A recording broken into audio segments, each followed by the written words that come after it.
तर नमस्कार मित्रांनो, माझ्या बऱ्याचशा मित्रांची मला कमेंट आली होती. किरण मिस्त्री तुम्ही ज्यावेळेस बंगल्याचं काम करता म्हणे, तर तुम्ही त्या बंगल्याची हाईट किती ठेवता म्हणे.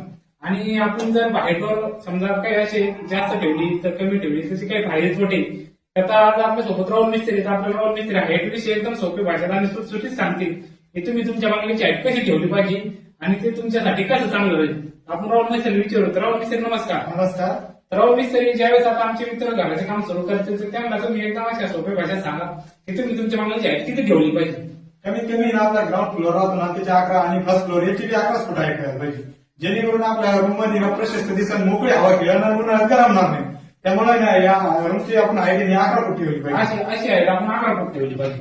आणि सगळ्यात महत्त्वाचं म्हणजे जेव्हा राहुल मिस्त्री आपण पीओपी करतो त्यासाठी काही असतं बघा. तिथे एकदम अतिउत्तम. ज्यावेळेस तुम्ही पीपी करणार कमीत कमी 15 इंच पर्यंत खाली ती, काही ठिकाणी 12 इंच पर्यंत खाली ती. जर आपण हाईट कमी ठेवली तर ते पूर्ण रूम दबावतो, जेणेकरून तुम्हाला उन्हाळ्यात एकदम हीट होणार आणि दाबल्यावर वाटणार. 11 फूट हाईट घेतली एकदम म्हणजे मिडियम वाटणार, घराकडे नाही, मोकळी हवा राहील आणि प्रशस्त हवा दिसेल. असा प्रशस्त रूम दिसेल, बेडरूम, किचन.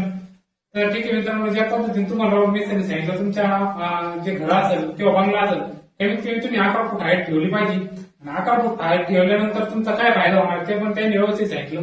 तुम्हाला जेव्हा तुम्ही फॉल सिलिंग करशाल किंवा पीओपी करशाल तर ती पण व्यवस्थित राहील आणि तुम्हाला सगळ्यात महत्वाचं म्हणजे दबल्याने वाटणार नाही घरामध्ये. हाईट जर असली ते एकदम मोकळा आणि सुटसुटीत वाटत. तर मित्रांनो, आमची आजची व्हिडिओ कसा वाटला तुम्ही कमेंट करून नक्की सांगा मित्रांनो. आणि सगळ्यात महत्वाचं म्हणजे फॉलो करायचं मित्रांनो. धन्यवाद.